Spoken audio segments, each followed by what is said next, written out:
Bueno, fíjate que este síndrome es un trastorno que ya tiene más de un siglo de haberse descrito. Se describió a fines del siglo XIX. Es uno de los pocos síndromes que todavía conservan el epónimo. El epónimo es cuando el síndrome lleva el nombre del autor que lo describió por primera vez, que fue Gilles de la Tourette,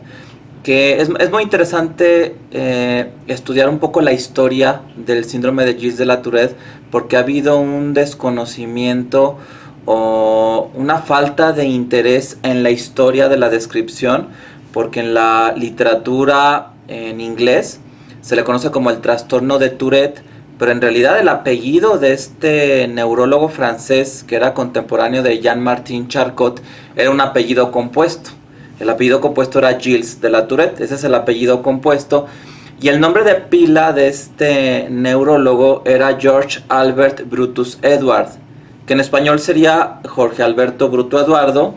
Gilles de la Tourette. Lo más correcto, para no partir el apellido, es hablar del síndrome o del trastorno de Gilles de la Tourette. Y este neurólogo francés describió una serie de casos de pacientes jóvenes que tenían movimientos anormales, de ahí que el interés en este trastorno surja primero de los neurólogos, y que también cursaban con fenómenos que han sido de mucho interés para la clínica psiquiátrica, como son la coprolalia y la ecolalia.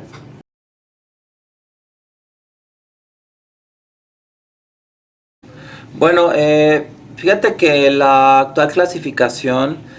de la Asociación Psiquiátrica Americana considera que el síndrome de Gilles de la Tourette se encuentra dentro de un grupo muy amplio que se conoce como trastornos del neurodesarrollo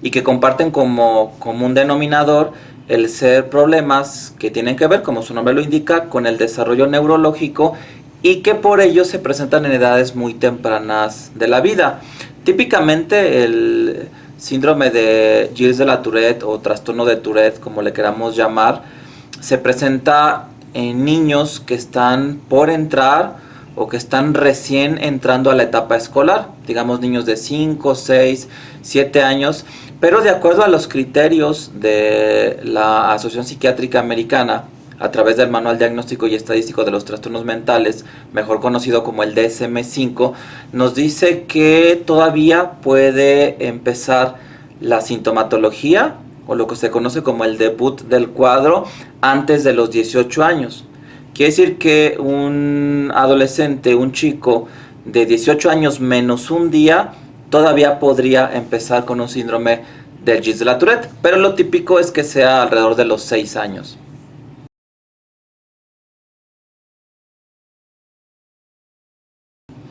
Bueno, en realidad la descripción del síndrome clásico incluye los tics vocales, que muchas veces cuando los interrogamos en la consulta, los padres de los pacientes o los mismos pacientes no tienen mucha conciencia que el tic también puede ser una manifestación fonológica. De hecho, en términos populares, podríamos decir que el síndrome de Gilles de la Tourette es un trastorno de tics. Y yo incluso en la consulta, cuando hago una entrevista para evaluar la presencia del síndrome, yo sí echo mano de los términos populares, porque vemos que en la población se les llama mucho tics nerviosos, ¿no? Ese apellido de nervioso realmente no está en la literatura especializada, sino simplemente como tic, y que puede ser un tic motor, generalmente parpadeos, encogimiento de hombros, algún movimiento del cuello o de cualquier otra parte del cuerpo, y tics vocales, que pueden ser cualquier sonido que pueda emitir el paciente utilizando nariz, boca, garganta. Pero yo cuando lo evalúo, yo sí echo mano de los términos coloquiales, y yo sí pregunto por tics nerviosos, ¿no? Porque las personas lo entienden más así, y siempre pregunto qué pasa con esta emisión de sonidos que pueden ser muy repetitivos, que pueden ser recurrentes, y que muchas veces, que eso es muy interesante, hacen que un niño recorra a otros especialistas antes de llegar con el profesional que va a evaluar el trastorno del neurodesarrollo. Por ejemplo, me ha tocado conocer niños que tienen mucho carraspeo y que los papás piensan que es un problema de una infección en la garganta y ya han ido con muchos otorrinolaringólogos, infectólogos, les dan antibióticos, no les encuentran nada, hasta que llegan con el psiquiatra y el psiquiatra dice, ah, no, es que esto es un tic vocal. Y cuando exploramos más encontramos también tics motores, ¿no? Como por ejemplo parpadeo, el encogimiento de hombros, alguna mueca, alguna gesticulación, y ya nos vamos aproximando a el aterrizaje o la confirmación del diagnóstico del síndrome de Gilles de la Tourette.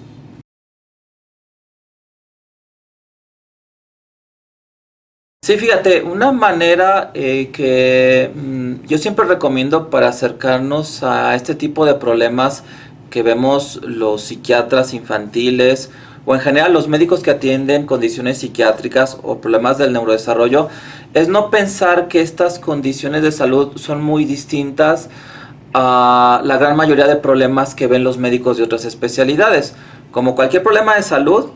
obviamente existen grados de gravedad. Entonces puede haber leve, moderado o grave. En todo el diagnóstico psiquiátrico, la Asociación Psiquiátrica Americana nos dice que puede haber grados de gravedad y de hecho a cualquier trastorno mental se le puede colocar el apellido de leve, moderado o grave. Entonces, dependiendo de la intensidad de los síntomas, el malestar que el paciente experimenta o el grado de disfunción o de impacto que su trastorno tiene en su vida cotidiana, y aquí estamos hablando del ámbito social, familiar, laboral, académico, nos va a dar la categoría de si nos enfrentamos a un problema leve, moderado o grave, y por supuesto esto tiene que ver con el abordaje y con el pronóstico que podamos nosotros realizar sobre este problema.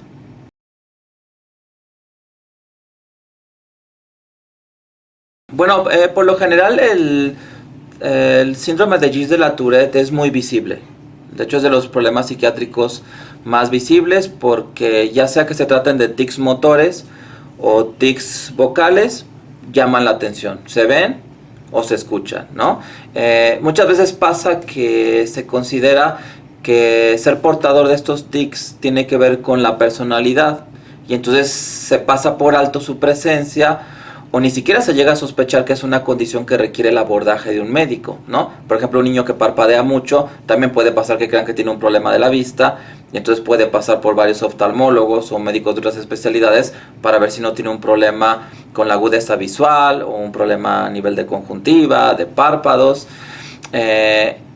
Y cuando la familia o el paciente reciben información, este problema que por lo general es muy visible ya empieza a cobrar sentido.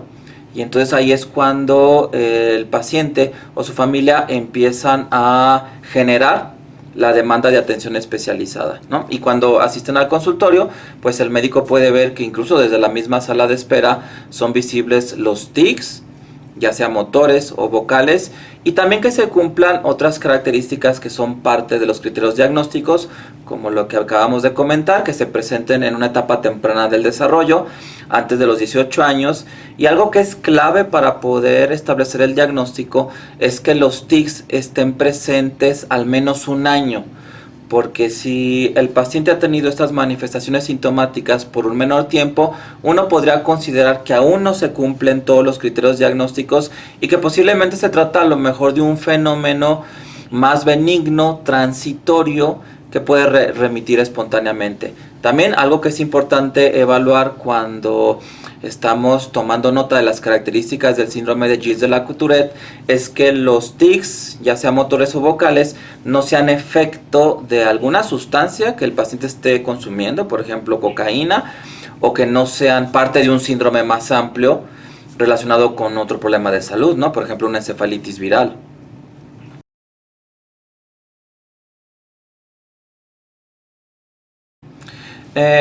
Es más, bueno, más que una teoría, es una experiencia de muchos pacientes que sí ha podido ser documentada por estudiosos del tema. Uno de ellos es Oliver Sacks. A mí me gustan mucho los libros de Oliver Sacks. Para mí Oliver Sacks es como el Carl Sagan,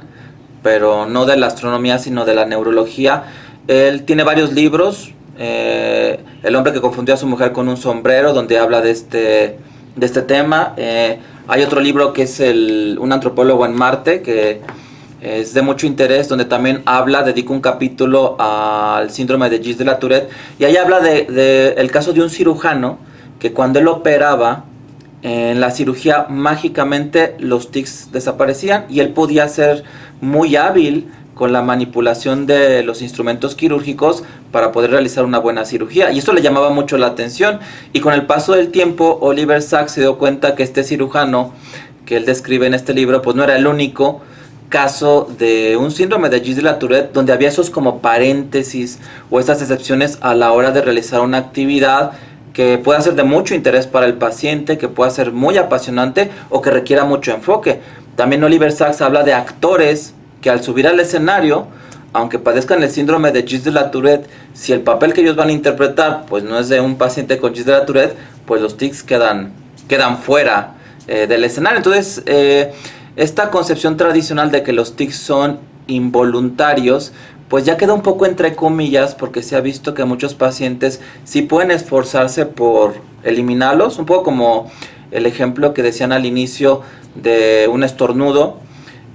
o incluso la misma tos. Si haces un esfuerzo, puedes reprimirlo, o la misma comezón, ¿no? Podrías tú esforzarte y no rascarte, sobre todo si es inapropiado hacerlo, y ahí ves que viene el impulso y que lo puedes contener. Obviamente los médicos no buscamos que los pacientes controlen el problema por iniciativa propia, porque eso sí puede generar mucho desgaste y le roba energía a la mente o al cuerpo para otras actividades que pueden ser productivas.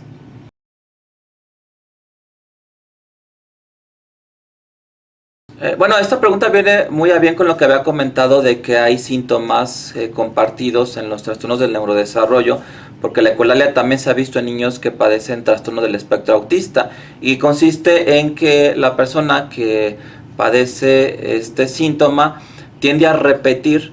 las palabras o la última palabra de una frase que ha escuchado. De manera que algunos estudiosos consideran que esta forma compulsiva de repetir palabras que has escuchado vendría a entrar también dentro de esta gama tan compleja y tan interesante de los tics vocales, ¿no? Que pudiera ser un tic vocal complejo, el escuchar tú una frase, una palabra y estarla repitiendo ya sin fines de comunicación, porque la ecolalia, como su nombre lo sugiere, pues simplemente es hacerle un eco a las palabras o a las frases que tú estás escuchando, pero sin que haya un fin de comunicación o un contexto de poder transmitir un mensaje. Y la coprolalia es la emisión de palabras altisonantes, obscenas, groseras, que los pacientes emiten de una manera compulsiva y que también ellos refieren que no la pueden frenar, y que en la inmensa mayoría de los casos no obedecen a un contexto. Es decir, no es que digan una palabrota porque están enojados con alguien, sino que simplemente viene la palabra también como una expresión relacionada con la génesis de los tics. Que eso es muy interesante porque desde el siglo XIX, cuando Paul Broca describe a un paciente que tenía una lesión en el lóbulo frontal, que después se conoce como el área de Broca, y que por tanto esa lesión había dañado la expresión del lenguaje, en el artículo original que escribe Broca, él dice que ese paciente, a pesar de estar afásico, es decir, que no expresaba el lenguaje, cuando se encolerizaba, pues resulta que sí decía malas palabras. No nos dice cuáles, simplemente el término en francés, que también era la nacionalidad de este médico, pues es palabrota, ¿no? Y ya con eso queda sentado el hecho de que posiblemente haya otras áreas del cerebro, que eso es muy interesante, más allá del lóbulo frontal izquierdo, en donde se encuentran alojadas algunas palabras y quizá también lo que entendemos como las malas palabras, que es un área de interés que ha captado la atención de muchos investigadores. Uno de ellos es Rodolfo Ginás. Él ha descrito al menos un caso de una paciente que había tenido infarto masivo en ambos hemisferios cerebrales, pero conservaba intactos los ganglios basales, y esta paciente, que también estaba afásica, de repente decía malas palabras, que eso es de muchísimo interés para los teóricos de la neurología.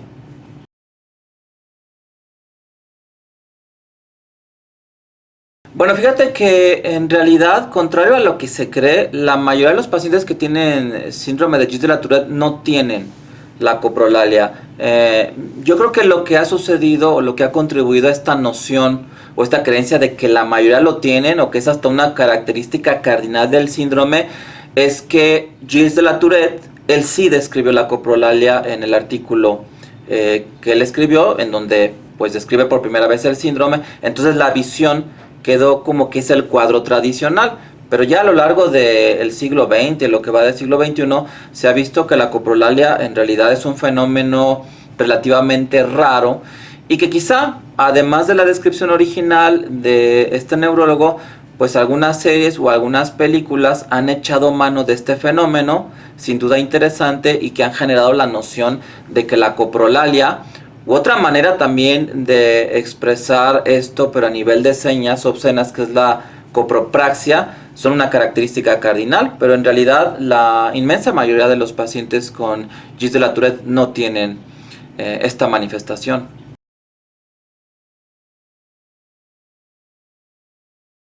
Bueno, si nos vamos a bases neurológicas, lo que se ha investigado es que posiblemente la raíz del trastorno descansa en una serie de núcleos cerebrales que se encuentran en la base de este órgano y que se les ha llamado los ganglios basales. Los ganglios basales almacenan secuencias motoras y nos permiten generar movimientos de manera automática. Nosotros podemos, por ejemplo, caminar y en una caminata ir platicando con un amigo y estar concentrados en la conversación y no estar conscientes, obviamente, de los movimientos que hacemos para poder ejercer la marcha, ¿no? Lo mismo sucede con los animales que corren o que vuelan, no hay una conciencia de estos movimientos. Por ejemplo, un colibrí, pues no me cuadraría que tuviera conciencia de los movimientos de sus alas. Entonces, Rodolfo Ginás, un neurofisiólogo colombiano que ha estudiado el síndrome de Gilles de la Tourette, dice que son como cintas magnetofónicas que se encuentran almacenadas en los ganglios basales y que se activan de manera automática y que esencialmente funcionan para la coordinación motora, para podernos mover, para podernos desplazar, pero que cuando se dan fallas a este nivel, entonces secuencias motoras pueden escapar sin previo aviso, sin un control, y entonces de repente tienes un tic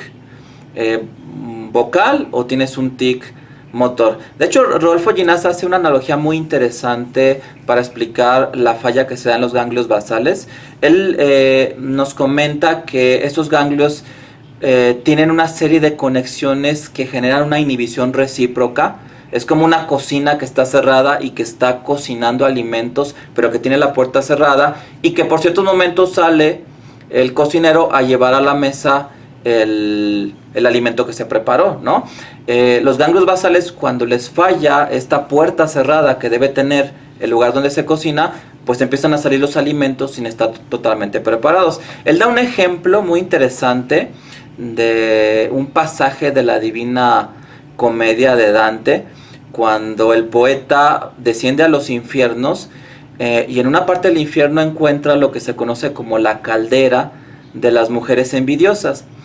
Y al poeta le llama mucho la atención porque se da cuenta que esa zona del infierno no tiene que ser custodiada por demonios.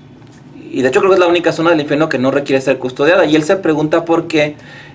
y su guía le da la clave, le dice: es que es la caldera de las mujeres envidiosas, están ardiendo en una caldera, pero si una mujer trata de salir, las demás la vuelven a meter a la caldera hirviendo. No necesitamos demonios para custodiar porque el mismo sistema se autorregula. Este es un ejemplo de cómo funcionan los ganglios basales. Hay inhibiciones recíprocas a lo largo de los ganglios, pero de repente sí se llega a escapar alguien, ¿no? Y entonces ahí es cuando viene un tic, o viene una mala palabra, o viene algún sonido. Y si esto se vuelve recurrente, pues ya es evidente que esa zona del cerebro está trabajando de una manera anómala.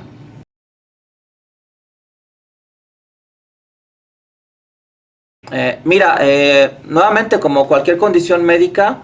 la inmensa mayoría de los profesionales de la salud estamos de acuerdo que entre más pronto se detecte cualquier condición de salud, cualquier problema médico, mejora el pronóstico, aún en caso de problemas graves, aún en caso, por ejemplo, de una esquizofrenia. Entre más pronto lo detectes, e inicias el tratamiento, vas a mejorar el pronóstico del paciente. Sobre todo en caso de trastornos del neurodesarrollo, porque al tener una base cerebral y ser un problema que se genera en un niño o en un adolescente, pues entonces estamos considerando que hay un problema en un órgano en desarrollo y que entonces no está escrita todavía la última palabra en cuanto a desarrollo cerebral, y que entonces si lo tratamos, si intervenimos, pudiera ser que ese problema llegara a una remisión total. Yo lo comparo mucho porque me resulta muy práctico este ejemplo con la estatura, ¿no? Puedes tener un niño con una estatura muy baja, muy chaparrito, y a lo mejor los papás pueden estar preocupados y los médicos también pueden estar angustiados de que el niño tiene una talla baja con respecto a su edad, y de repente, pum, da el estirón y en 2 o 3 meses es un niño de talla normal o hasta alto. Y ahí nos damos cuenta cómo el desarrollo tiene una inercia, tiene un empuje que nos maravilla, y que entonces en el caso de problemas que se dan en la infancia, pues si todavía les damos un empujoncito más con un tratamiento, eso puede mejorar mucho las posibilidades de que en los años que vienen el problema incluso llegue a remitir en su totalidad.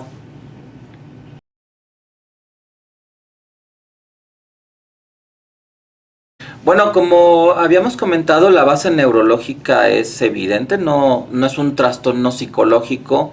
no es un problema que se deba a conflictos inconscientes. Antes del advenimiento de la psicofarmacología, porque si nos vamos nuevamente a la historia, el síndrome se describe a fines del siglo XIX, en 1895, y es hasta la década del 50, es decir, más de medio siglo después, cuando empiezan a surgir los psicofármacos. Entonces, si nosotros estudiamos la literatura de la primera mitad del siglo XX, pues sí, le apostaban a intervenciones psicológicas, conductuales, pero la llegada de medicamentos considerados antipsicóticos han mostrado ser de mucha utilidad para tratar esta condición. De hecho, aquí vale la pena señalar que el nombre de antipsicótico simplemente es la etiqueta que se le da a una molécula, porque así se le bautizó cuando fue sintetizada en un laboratorio o cuando empezó a comercializarse, y que la inmensa mayoría de las moléculas que utilizamos los psiquiatras u otros médicos, con el paso de los años y con otras investigaciones, han mostrado también otras propiedades, pero se les ha quedado el nombre, ¿no? Y quiero hacer énfasis en esto porque cuando se prescribe un antipsicótico a un niño con síndrome de Gilles de la Tourette y los padres teclean el nombre de la marca o el nombre del compuesto, pues sí, les llama un poco la atención que sea considerado antipsicótico, pero no toman en cuenta que simplemente es el nombre con el que bautizaron a la molécula y que después pues ya no se cambió, y se ha visto que tiene propiedades de mucho valor para tratar otro tipo de problemas. De manera que los antipsicóticos que se utilizan para tratar el síndrome de Gilles de la Tourette, si les fuéramos a cambiar de nombre, pues también les podríamos llamar anti-tics motores o anti-tics vocales, porque son muy efectivos para tratar este síndrome.